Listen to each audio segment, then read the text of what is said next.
It's interesting. This is my second question because I want to know the significance of this. I've seen a couple of names on here, and Max, you read this as well. It wasn't just Dennis Smith. You've got Fred VanVleet. You've got Kyle Kuzma in here with a couple of loans. It's a few other guys, okay? So I'm looking at stuff like that. But let me ask you this. The one thing that stood out in my mind, Jeff, was this.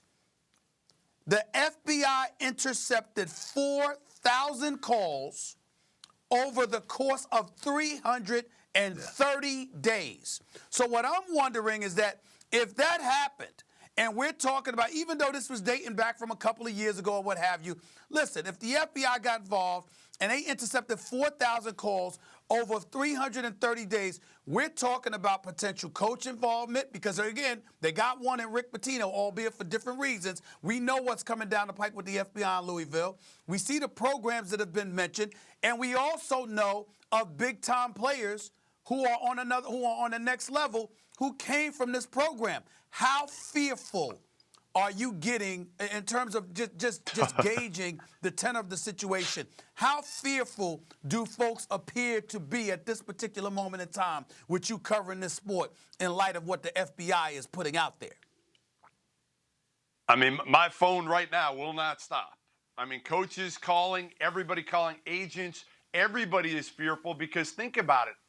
If Christian Dawkins, you dealt with him on any level and you know his wire, his phone was tapped or any of these guys involved, you are worried about that conversation and what you said.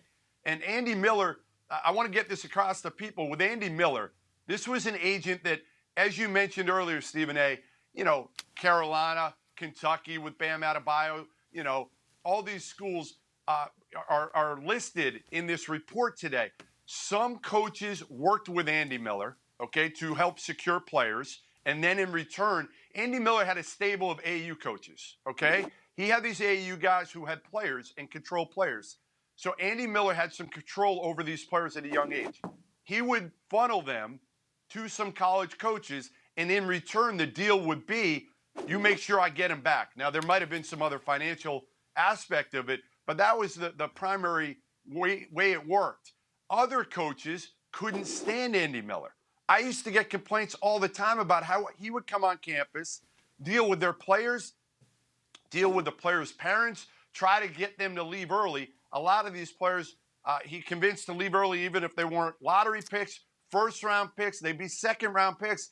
They'd leave early in a time 3-4 years ago when that wasn't as common as it is today. So, again, you look at the document today.